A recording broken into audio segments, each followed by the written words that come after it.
Good afternoon, and welcome to the Quincy Institute's webinar on Professor William Easterly's new book, Violent Saviors. My name is Marcus Stanley, and I'm the research director of the Quincy Institute. We are a transpartisan think tank in Washington, D.C. In our research, writing, and advocacy, we are promoting ideas that move U.S. foreign policy away from global domination and militarism and toward a new strategy of diplomatic engagement and the defense of our country based on the interests of the American people, not the corporate and political interests that have fueled American wars for the last 70 years and unfortunately still today. Today, I am honored to welcome Professor William Easterly, who is a professor emeritus of economics at New York University, and one of the founders of the New York University Development Research Institute. Professor Easterly is a very distinguished development economist, the author of several books, notably The White Man's Burden: Why the West's Efforts to Aid the Rest Have Done So Much Ill and So Little Good. His most recent book is which we're going to discuss today, is Violent Saviors: The West's Conquest of the Rest. This book is a sweeping history of 400 years of Western colonialism, and even more interesting, the intertwining between Western colonialism and the ideological justifications of that violent domination of the rest of the world. It's a really rich book. As I said, it covers 400 years of the history, both material and intellectual, of Western colonialism, and that he finds very deep connections between the justifications for colonialism and modern development economics and modern Western attitudes and approaches to other parts of the world, especially those that are perceived as poorer. Welcome, Professor Easterly. Thank you, Marcus. Pleasure to be here. Mhm. So I wanted to, as I said, this is a very rich book, and there's so much potentially to discuss in it. I wanted to start out with, however, with something from the headlines today and of immediate relevance. A lot of your book is about how we see violent domination, violent conquest, colonial approaches to the rest of the world justified by a sort of for their own good approach. That's even in the title, Violent Saviors, that we have to conquer you, we have to coerce you and exercise violence against you in order to save you. We've seen some of this same rhetoric used to justify this new war in Iran, and I wonder if you'd like to comment on parallels that you see there. Yeah, I was really intrigued to see some of the language. There's a famous post on social media by President Trump on January 13th that said, "Help is on its way," said to the Iranian people. And he used the slogan, "Make Iran Great Again." Seems to suggest, the objective of making Iran better off. He repeated that on March 6th after the invasion started.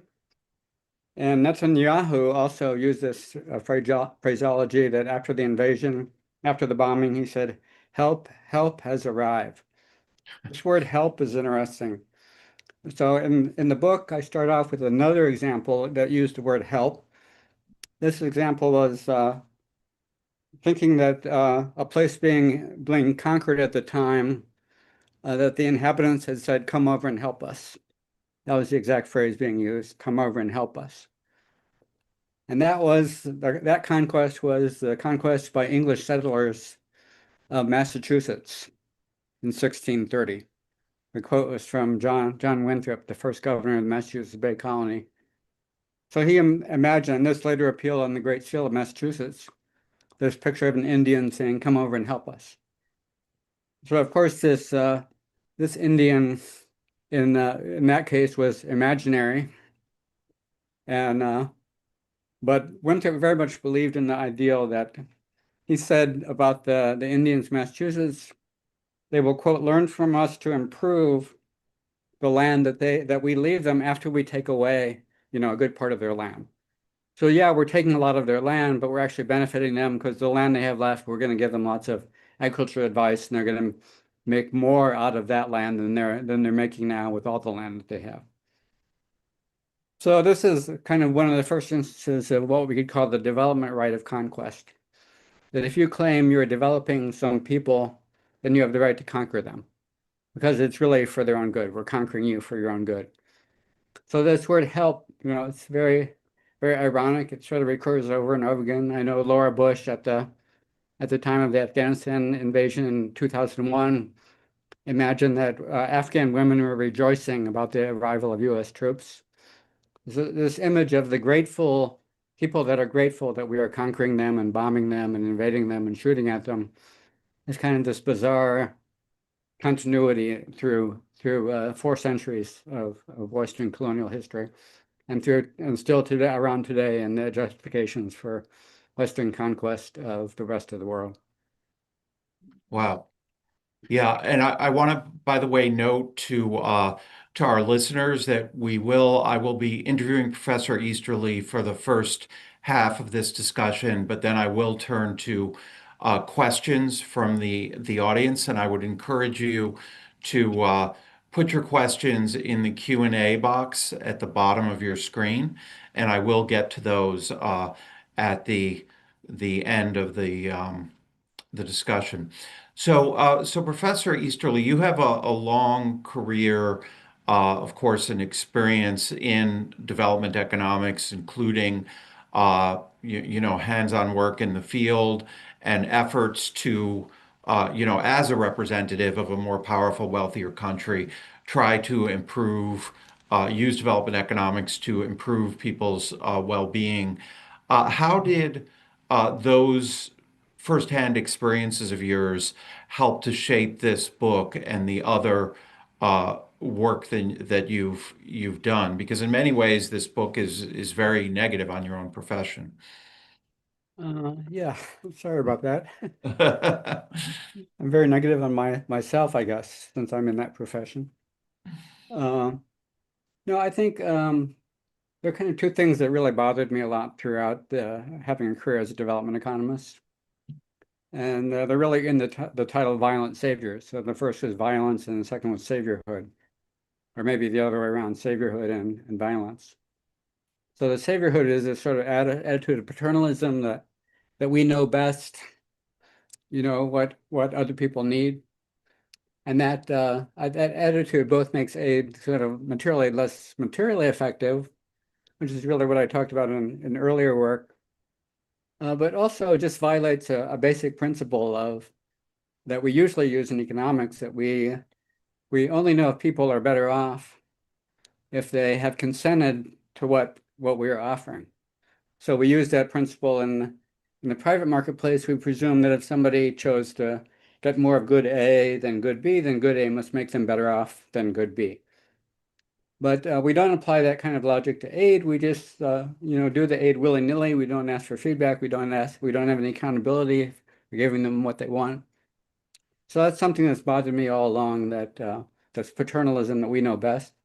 And then combined with violence, that makes it particularly deadly.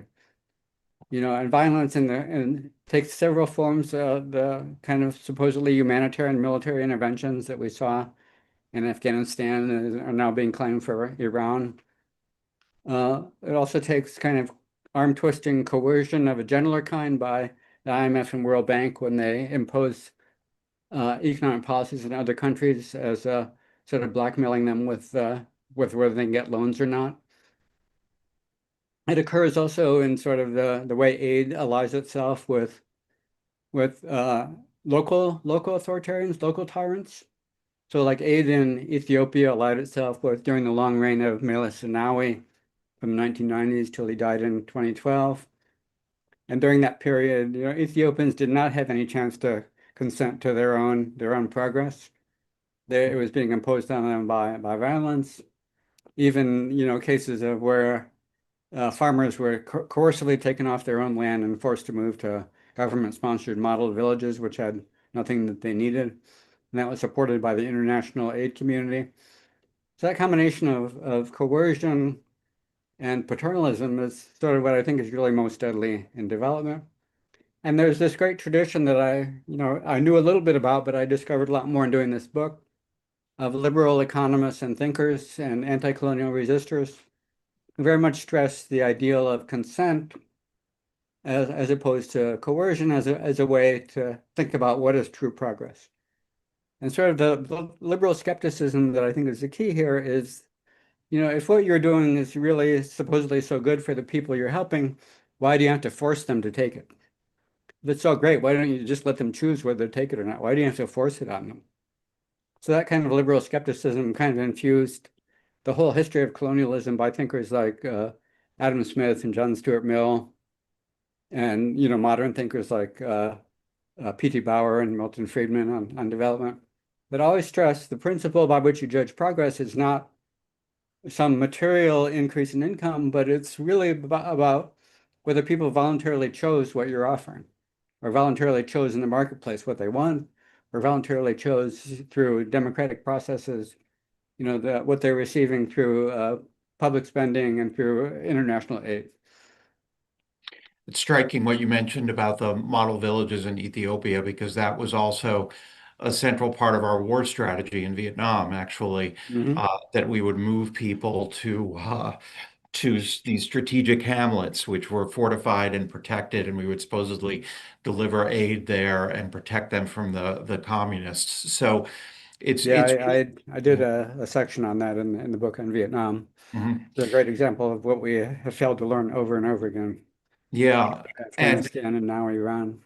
sorry, and this connection between, like, we usually think of U.S. of aid and assistance as in a completely different box from violence and coercion. Like, Hmm. one is sort of a peaceful effort at being a benefactor, and the other is violent. But you even trace this directly back to 18th century slavery, that that because slavery is so nakedly coercive and based on force, that the defenders of slavery are forced to come up with, or not forced to, but they try to come up with this rhetoric of actually helping and assisting the slaves, which is completely horrifying to us now. But you actually see a lot of ways in which these justifications for slavery work their way through into Western ideology, Western thinking and practices, even after the end of slavery. Do you want to talk about that a little? Yeah, I think the idea of benevolent slavery certainly sounds it certainly is very malicious and stupid. Uh, but it plays an important role in kind of intellectual history about thinking about consent and freedom. So, Frederick Douglass sort of was like, he chose not to. So the slave owners, of course, claimed that they were raising the material consumption of slaves. And, that's what they wanted the debate to be about. And some economic historians like Robert Fogel, who got the Nobel Prize, thought it was possible that this material consumption of slaves was higher than some comparison group, people still in Africa or white working class or whatever. So that was not automatically a malicious idea. In any case, Frederick Douglass said, even if you did give lots of luxury goods to the slaves, that would not compensate them for slavery. You know, the key thing about slavery is you're forced to accept it. Again, if it's so good for you, why do you have to force it on the slaves? Why aren't they voluntarily working for you if it's so great? For that matter, you slave owners, if slavery is so great, why don't you want it for yourself? Which is something Lincoln asked very sarcastically. So, and Amartya Sen was still talking about this example, in his 2000 book, Development is Freedom. So this idea has been pretty important in thinking about the idea of consent, because it really throws into stark relief. Even if slave owners chose to give more material goods to the slaves, that's still not it's still not enough to justify slavery.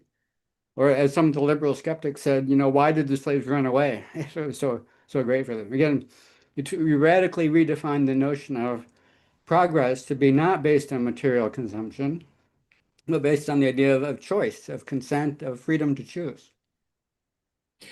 So I want to ask you about, as I said, this is a very rich book. I want to ask you about some of your discussion of how these dynamics play out even within Europe, because we're used to thinking of this, certainly in the case of slavery, as a racial issue, a racial divide, but you actually talk about how uh, the rhetoric of missionary coercive development plays out between Western and Eastern Europe and the European relationship with Russia.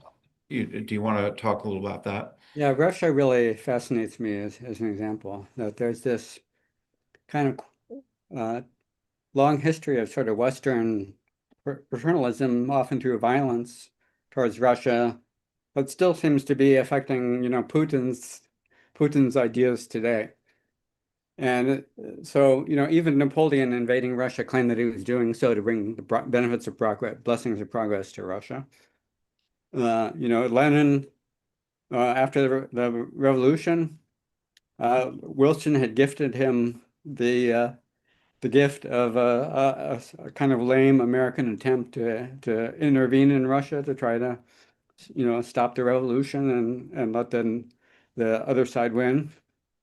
And so Lenin was able to portray himself as sort of the victim of the West and appeal to the the Western colonies as saying, we're in the vanguard of self-determination, and so tragically it was the communists that sort of captured the issue of self-determination for for their side. And the liberals' sort of arguments for self-determination were really kind of lost because they were not embraced by Wilson at the time of the Versailles Treaty. They've not been embraced ever since then by Western policymakers. So sadly, Putin today, who is still smarting over not only 400-year-old or 200-year-old Western interventions into Russia, but also smarting over the shock therapy that happened in the 90s, somewhat, semi-imposed by the West, by the World Bank and the IMF.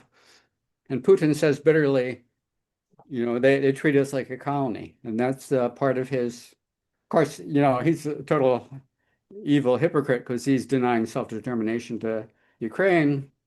But, we always underestimate how much it helps the tyrants to be gifted the issue of self-determination on their side, using it as a justification for their own violence. And you can, again, going back to Iran today, you can imagine how that's happening again in Iran today. That the evil guys in the regime can say, we're resisting in the name of Iranian sovereignty and self-determination. So that's another big theme is the West always drastically underestimates how much demand there is for self-determination. People don't like being invaded and coerced by foreigners.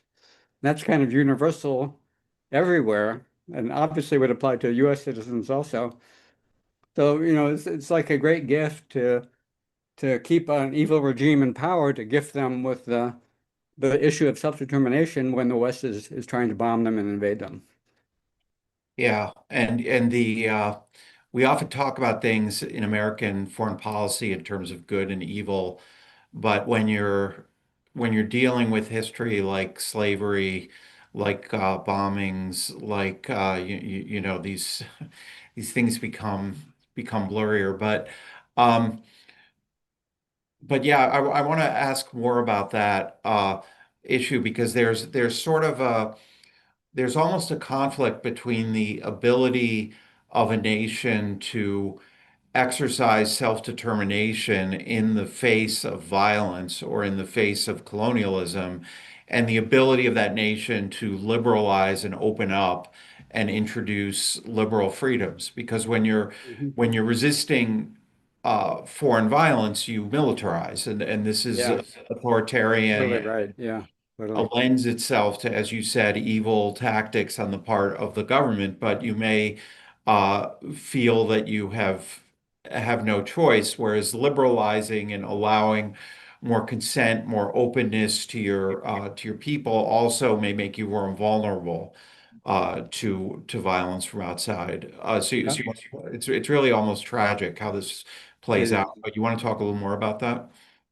Yeah, it is. It is tragic. I mean, I think you've already said it very well. I think there, and what's really sad is that all along it has been another alternative. This is and Adam Smith talked a lot about this. Instead of invading other countries in the name of development, we could just have trade with them, kind of voluntary trade with both sides. And that doesn't generate the kind of instinctive resistance that invasion does, doesn't generate the instinctive self-determination that invasion does. So trade was this alternative that could have benefited both sides. Trade happens when there's mutual gains from both sides. If it's coerced, if it's not coerced, if it's not violent, then trade offers benefits to both sides, and that's kind of the tragedy. So, today we could have a liberal international order based on voluntary trade, non-intervention, not the US recognizing there are a lot of bad rulers in the world, but not taking on the role of fixing them, which has not been a successful agenda in any case. Yeah, we talked a little before this conversation started about this. Uh, I think it's almost a canard or a slur word of isolationism that sometimes gets leveled against us at Quincy, or you mentioned that you've heard it as well.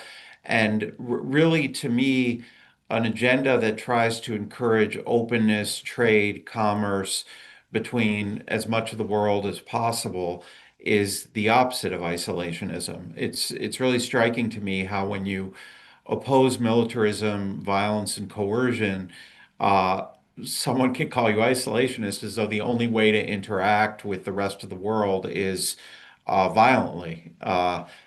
You know, um, so Yeah, unless, you said that yeah, very well. Yeah. yeah. I mean, I think the true isolationism is to, have gigantic tariffs and kill off free trade. Hmm. So Or this administration is being isolationist in that sense. or to sanction foreign countries, which has been for a couple of decades now a centerpiece of U.S. foreign policy. And the issue with Iran for a long time is they were willing to give up their stores of enriched uranium in exchange for lifting economic sanctions, and we were unwilling to make that trade. Obama did make the trade, but then it was withdrawn, and so we were unwilling to allow commerce and trade with Iran as one of the ways that Yeah. we got here. So we're going to turn in about 10 minutes to questions from the audience and want to remind people of that Q&A box at the bottom of your screen. I notice we've got some questions there already. I want to turn to some of the current debates in Washington about development policy right now, and it's a very, I would say, odd and internally contradictory moment in many ways because some of these criticisms have been picked up of the coercive nature of development aid. And these were some of the criticisms made of USAID, even, which USAID did cooperate in a lot of US wars over its history. Um, and so the Trump administration has almost gotten rid of USAID, which was a major development vehicle for the United States. And now we're expanding the Development Finance Corporation, which is much more commercially oriented toward encouraging commercial trade. But then at the same time, we also have a lot of neo-colonialist rhetorics, I would say, in Washington now about taking critical minerals, taking oil um, from less developed countries. So and there were a lot of peaceful elements of USAID that were genuine aid that are being wiped out. So, as an expert, no doubt you've been following these developments. How do you feel about what's happening right now in American development policy? Yeah, I mean, kind of two things. I'll say something about USID in a second, but even if you think that it's desirable to move to a lot less aid, and a much smaller role for USAID. This is not the right way to go about it. You don't just take a sledgehammer and demolish the existing contracts and demolish all the programs. Yeah, it's much more desirable, just like with shock therapy in the Soviet Union, it's much more desirable to do a very gradual process and not just, slam it down all at once. You also want to discriminate between stuff that was working pretty well. A lot of the health aid was working pretty well. Most famously, the program to fight AIDS, which offered HIV treatment very very effectively. Programs against malaria and vaccinations for childhood diseases, those were working well, and infant mortality had fallen a lot. So it's really kind of crazy to just do a sledgehammer that wipes out everything and not discriminate between stuff that is working better and stuff that is not working so well. But having said that, there's a sense in which USAID kind of was its own worst enemy, and by failing to listen to reasonable critiques over many years, they kind of set themselves up for this dramatic fall that was going to happen to them. By refusing to be accountable to for the benefits they're bringing to the citizens, and for refusing to be themselves respecting the principles of consent and freedom by allying themselves with autocrats, like we talked about Ethiopia a moment ago. Uganda is another one, just because Museveni was an ally of the U.S. in the war on terror. Museveni was given kind of free hand to run crazy, authoritarian over his own citizens. That also has lots of examples of forced development, like another example that I know of farmers being moved at gunpoint away from their own lands, just like the model villages in Ethiopia and what you noted happened in Vietnam. So this inability of USAID to kind of respond to reasonable kind of feedback from what was desirable and what was undesirable kind of set itself up for what is the drastic outcome that's happened now. Mm. Um, and we have one of the questions from the audience is relevant to this. Abby Ross asks, while the manner of the destruction of USAID was unacceptable, as you just pointed out, might there be a longer term payoff in terms of changing the U.S. approach to assistance? Uh, well, maybe, but what we're seeing right now, as you said, seems not a good approach to assistance, making it very transactional as to whether the U.S. can extract raw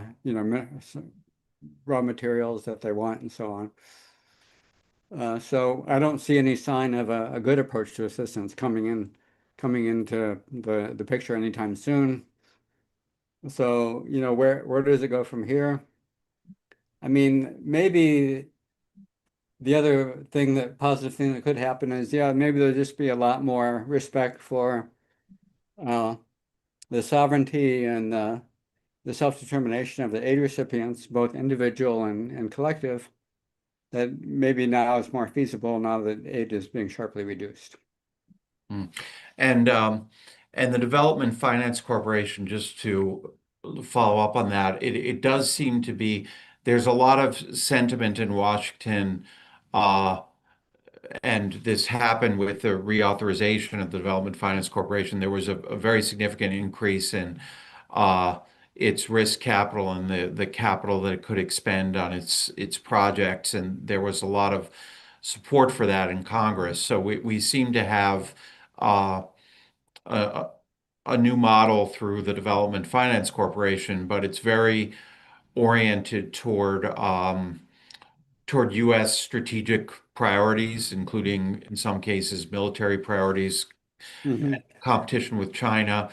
And there's also concern that it could lead to corruption because Hmm. you you could have cronies of the government, as we've seen in some cases with the Trump administration, get access to this project funding overseas. Do you have any thoughts about the growth of the DFC and its structure? Or Well, the alternative is sort of voluntary market-based flows that don't need a U.S. government intervention. Mhm. There already are it's already true that the flows from foreign direct investment and things like remittances from migrants and of course exports from the West to the West or from Africa to the US and Europe. Those things are already far larger than any kind of aid program or development finance program at the official level. So that seems like a very desirable alternative that's already starting to happen, and it's not clear that you need this other thing to to it's not clear what the justification for this other thing would be. Mm. Um, Another development that's happened that's relevant to a lot of the discussion in your book is we saw Rubio, Secretary of State Rubio, in his speech in Munich, seemed to almost celebrate the history of European colonialism. In the context of the U.S.-European relationship, he said, "Well, the U.S. and Europe did so much good for the world as the world's most advanced civilization, and then we lost our self-confidence after World War II." And he mentioned colonialism in that context. And we also have another question from the audience asking for comment on Neil Ferguson's take on the virtues of Western colonialism.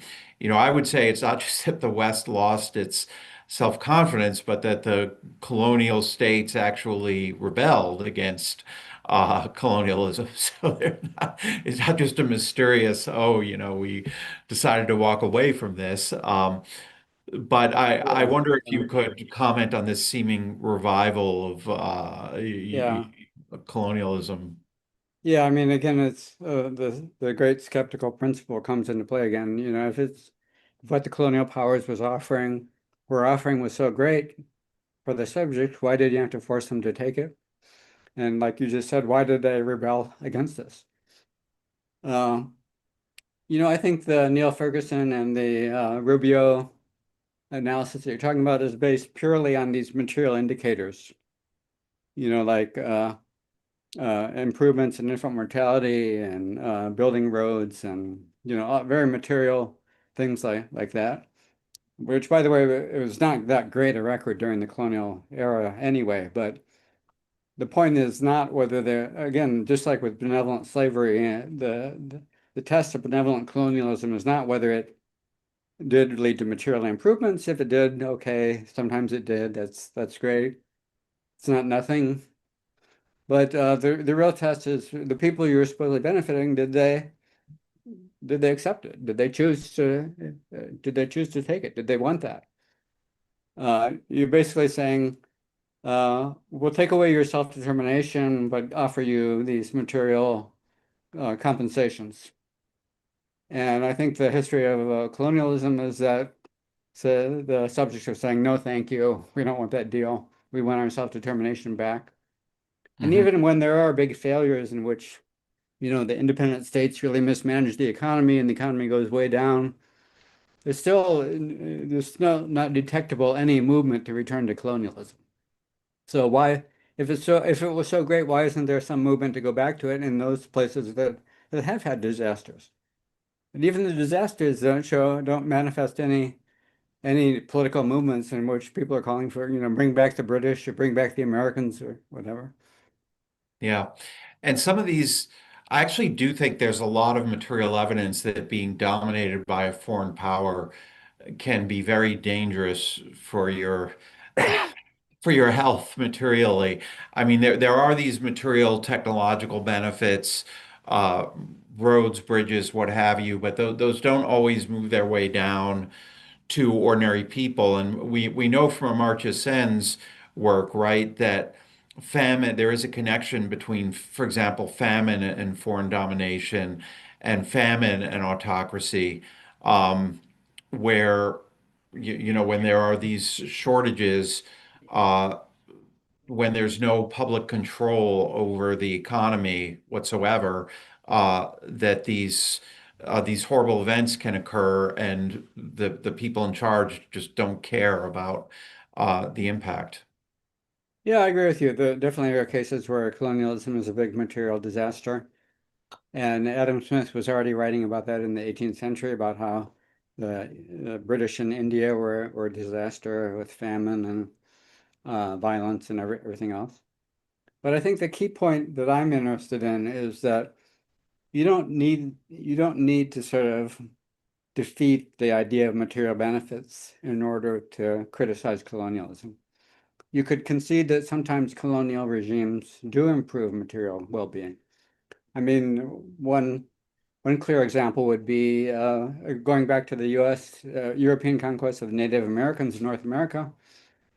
It seems extremely likely that the material income of indigenous peoples in the U.S. has gone up dramatically from the time of conquest to today. It's still, of course, much less than white residents of the U.S., but still much higher than it was a few centuries ago. But does that justify the conquest? Did the Pequot Indians that were destroyed by John Winthrop in the 1630s, were they okay with that? We're okay with being destroyed because 400 years later, some other Indians will be, much better off materially. Apparently, they were not okay with that because they rebelled and there was a violent war in which they were nearly genocidally destroyed. So that's just, faulty logic to say that people only care about material income. They do care about their right to self-determination and about their right to consent to what happens to them, their right to be in charge of themselves. And it's just as bad to neglect that demand, that human need for self-determination and respect, as it would be to neglect the demand for material food or water or shelter. So one question that gets at some of the contradictions around autocracy and freedom that we have from Henry Minerup, I believe.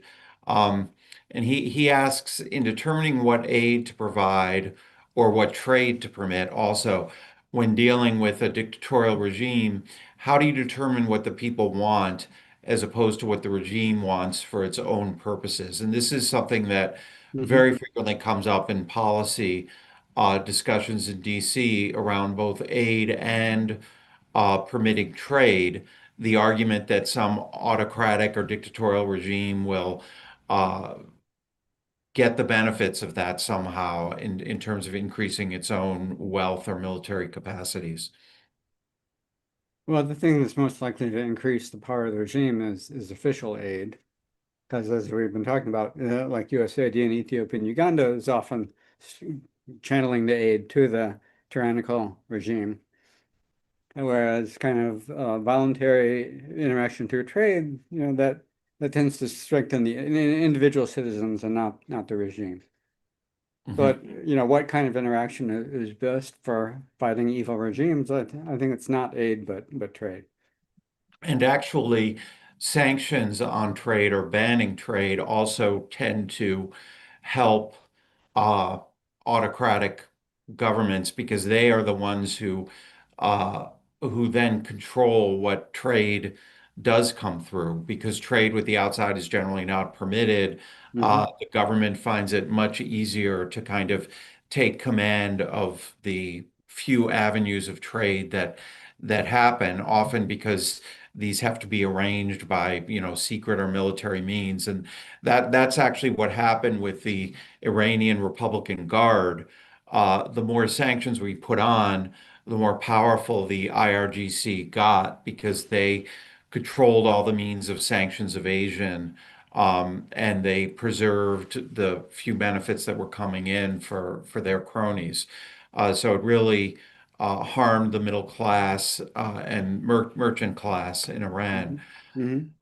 Hmm. So we have a question about the Iranian regime from excuse me if I mispronounce your name, Nadera Chamlu. Um, and thanks you for your book, but then asked, do you believe Iran would be facing the threat of war today had the regime confined itself to governing within its borders rather than projecting power across the Middle East? And how do you view the Islamic Republic's repression and violence against its citizens? Does this count as self-determination? No, of course, the regime oppressing its own citizens in Iran is denying those citizens the right to self-determination. and obviously denying them their individual rights to political participation, not to mention, participation in markets without being hindered by the government, as you just talked about. So, sort of having a regime that asserts its own sovereignty is not enough to generate kind of a liberal outcome, obviously. Many regimes that assert their own sovereignty can be doing so through violent means against its own citizens. So you need to the true liberal ideal is trying to reconcile collective self-determination, national self-determination with individual self-determination, which allows individual freedom, participation in the government, political consent of the government, and so on. It's obviously not easy to make that happen, but we can say it's very unlikely that that will happen as a result of a Western bombing campaign against Iran. I would almost say that there's an inverse relationship. I sort of mentioned this before, between a country's attempt to assert sovereignty collectively against a much more powerful external military enemy and the liberty that it allows internally. Because usually when Mhm. you are asserting your sovereignty collectively, when you're trying to protect yourself militarily, that involves empowering your military, which is an authoritarian body, often repressive. So there is I think an inverse relationship here, and often when we turn to military threats in order to defeat foreign dictatorships, we intensify dictatorship. Yeah, and I think you're giving a free gift to the bad guys by letting them have the mantle of self-determination at the collective level. And Mhm. that's a powerful political agenda. I mean, even the liberals in Iran, I doubt they like being bombed for their own good. I doubt they're responding positively to saying, you said help is on the way, and here it is in the form of, bombing and destroying your cities. So, again, it's always the problem that if you neglect to respect sovereignty, then it'll often be the bad guys, like the Taliban in Afghanistan be another great example, that were able to win the war because they had the mantle of self-determination to fight against the West. Right. So Abby Ross asks, is uh, is Professor Easterly arguing that the route to economic growth in a modern economy should rely on the invisible hand of investment and commerce?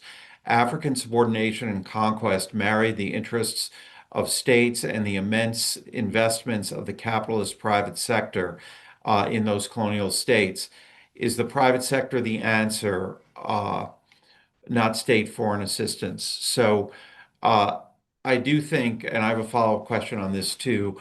Um, I do think that there are questions about whether a sort of purely privatized invisible hand creates development, and also whether the capitalist investment and commercial sector has been complicit in colonialism in many ways. So, yeah. Yeah, so markets don't are not beneficial if there's violence on one side. So the private sector is not a benevolent actor if it's you know if it's allied with state violence to make it work. So, Adam Smith in India was denouncing the private sector in the form of the East India Company because it was an armed monopoly that was, not engaged in voluntary trade, but engaged in coercive expropriation. And, modern day examples are not short in, in appearing. Other examples in colonial history, like, Leopold in the Congo, there's lots of private sector activity to export ivory and rubber, but that was married to extreme violence. So the critical thing for the private sector is that it not be allied with some state violence program or some colonial violence program, but is only engaged in consensual trade with the citizens. And if that's true, then yes, I do think the invisible hand is the most powerful force for development, if that's true. Um, This is getting nerdy for a second, but just to question that, and I'll ask another second follow-up question after this. But you're probably familiar with Carl Polanyi, uh, Z's work, who's a theorist of economics and development, even though it doesn't come up much in your book. But there is an argument that capitalism and development have always had a coercive dimension to them. We see the enclosure movement in Europe. In more modern case, we see China, where you had an autocratic government that's been very successful at development through a balance between market mechanisms and government authority. So, is it always that simple that that an invisible hand leads us to economic development, or do we actually see a strong state role in development takeoff? I get very frustrated with this idea that capitalism automatically implies slavery and conquest and other kinds of violence. It seems like you have two choices. Do you choose capitalism and do you choose violence? And those choices are, semi-independent of each other. You can choose non-violent capitalism, that's the good stuff, or you can choose violent capitalism, and that's the bad stuff. I think that's the simplest way to think about it. Not saying that capitalism automatically implies violence. Sometimes it is combined with slavery, and sometimes it isn't. So it's not automatic by any means. Yeah, and I certainly wasn't saying that it was automatically combined, but we have a question from the audience that I think is another good follow-up here on China's movements into the Caribbean. And this is something that very often comes up in the Washington debate around development, commerce, economic freedom. This argument that, I mean, China is probably the leading international commercial power in the world today. They are the leading trade partner for the majority of the world's countries at this point, much more so than the United States. And Chinese commercial trade with other countries is often portrayed as sinister in the US, and as something that we should uh, try to resist in some way, or try to convince other countries not to trade as much with China. And the Trump administration's agenda for South America appears to include uh, lessening their trade relationships with China, or their trade interactions with China. What do you think of that, as someone, no doubt as a development economist, you've seen China's role firsthand in many countries? Oh yeah, and again, if we're talking about Chinese intervention being some kind of officially sponsored thing like the Belt and Road Initiative, in which you're making official loans, and then when the loans are not repaid as they often are not, then you can seize the infrastructure financed with the loans. Those are kind of malicious interventions. But if we're just talking about, free trade with China, first of all, the U.S. has very much, chosen China as a trade partner, not just, the other countries that we're complaining about in South America. And if you want to get countries to trade more with the U.S. and less with China, then the U.S. has to do a better job giving them stuff they want. That's what the market forces you to do. So it's not that, and that's not going to be helped by the government trying to lamely intervene to get more get better trade balances. You just have to make stuff that people want if you want to compete with China. And China has just had the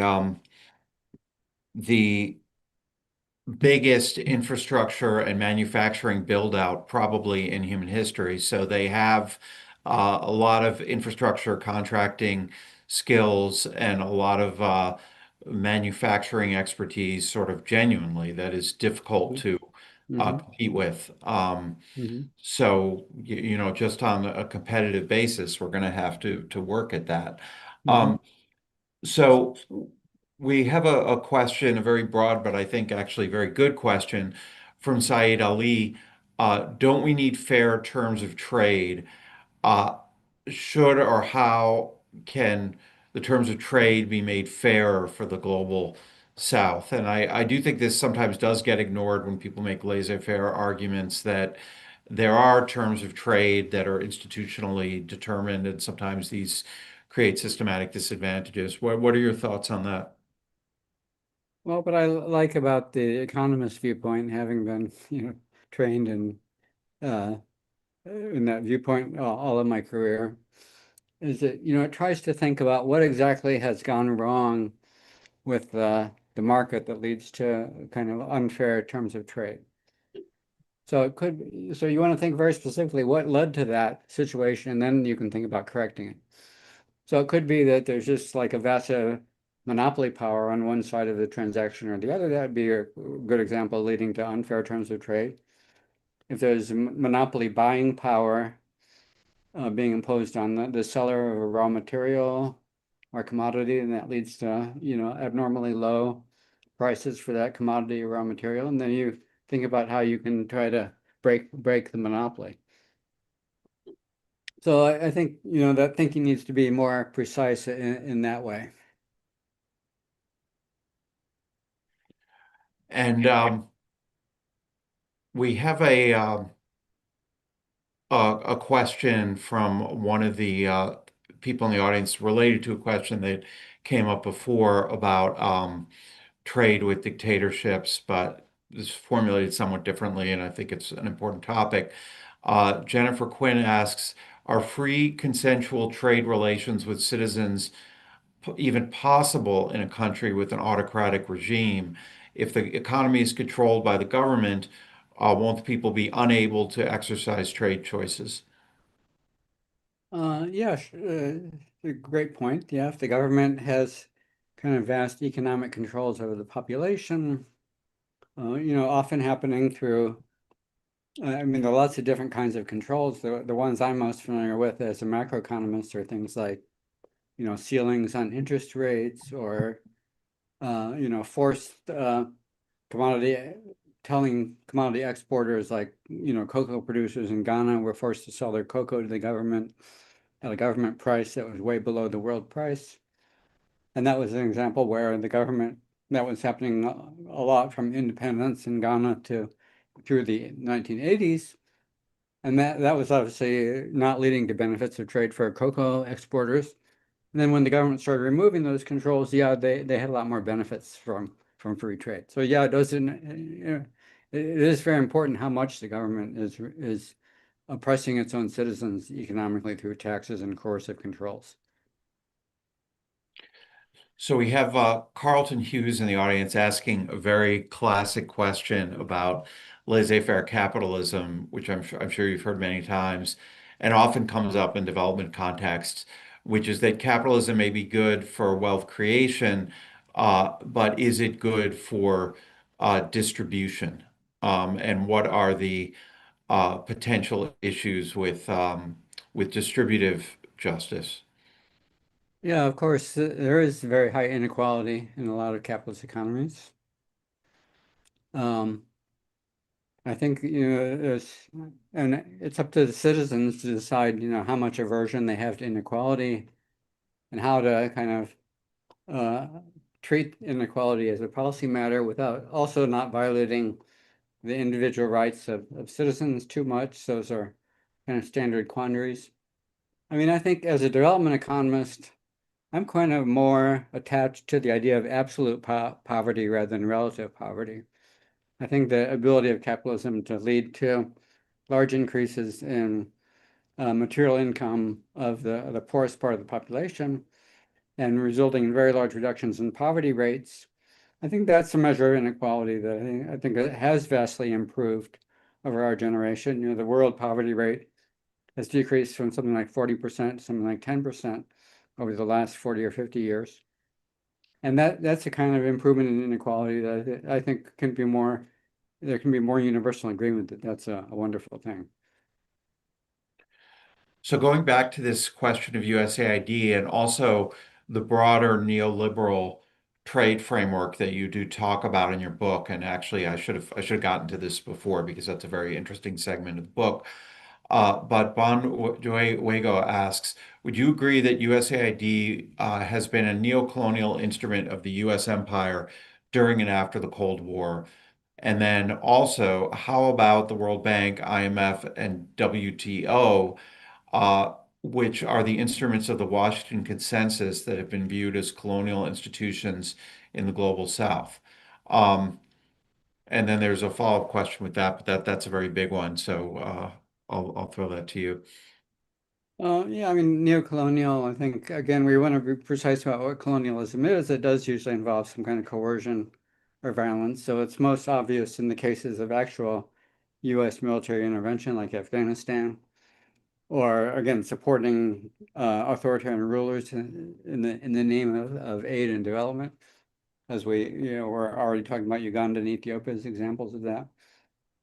And I think the World Bank Washington Consensus thing, IMF World Bank Washington Consensus, that's also an example of kind of saying you know what's best for other countries and applying a kind of more milder form of coercion in the form of saying we're not going to give you loans unless you agree to do the policies we want you to do. And that yeah, there is a neocolonial aspect to that. But it did actually happen that a lot of the Washington Consensus policies were embraced by a lot of reformers in Latin America and Africa, at least in the form of getting away from the most extreme interventions in the economy that were plainly destructive. So like the Ghana example I just gave of getting rid of controls on cocoa exporters, that's a Washington Consensus policy, but it had a lot of support from domestic policy reformers in Ghana.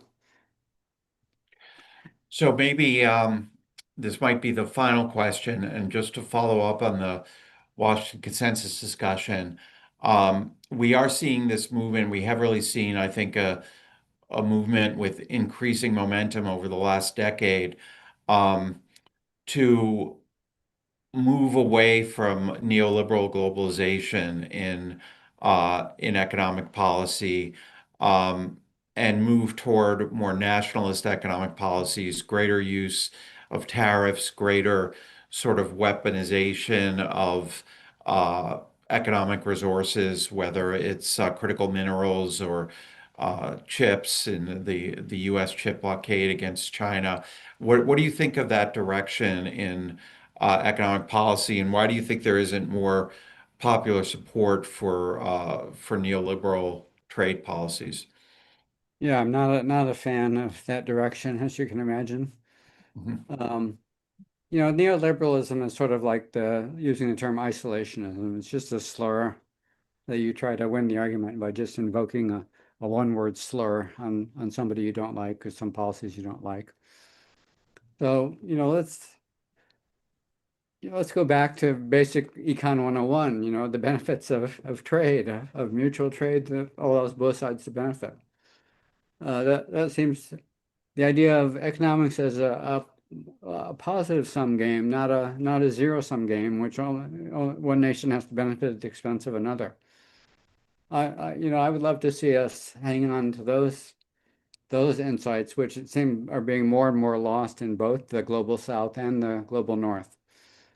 It's sad that it seems like all political parties are moving away from trade.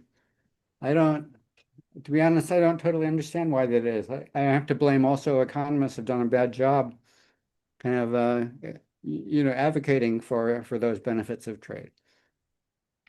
Yeah, and I guess just to, as a concluding thought, the moral core of trade and commerce and economics, and you talk a lot actually about how the original economists like Adam Smith did were attentive to this moral dimension of economics and free markets, and it was kind of lost over the years in many ways. And people like Adam Smith were anti-slavery, anti-colonialist in a way that is not often recognized. But the moral core is mutual voluntary benefit. And the more we move toward militarism, the more we are sort of forced to reject the idea of uh, positive sum trade of a win-win global order, because if you have a win-win order, you may create benefits for your rivals or your enemies. And if you plan to fight a war with them,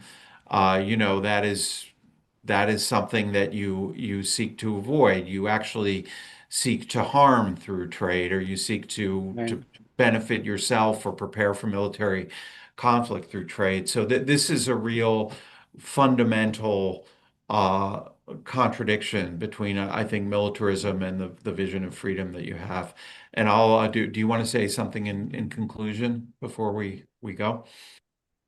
Yeah, just that the tragedy today is the loss of liberal ideals and especially in the West as manifested in the movements against trade and the aggressive movements to invade and intervene in other countries like Venezuela and Iran.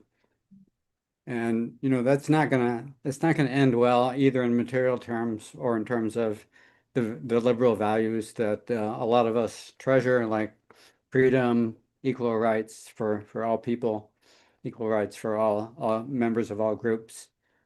It's not going to end well. And we have to fight against those ideas, not in a partisan, shrill kind of way, but just in trying to build a consensus around the liberal ideals that I think still a lot of people around the world in both the North and the South do still share today.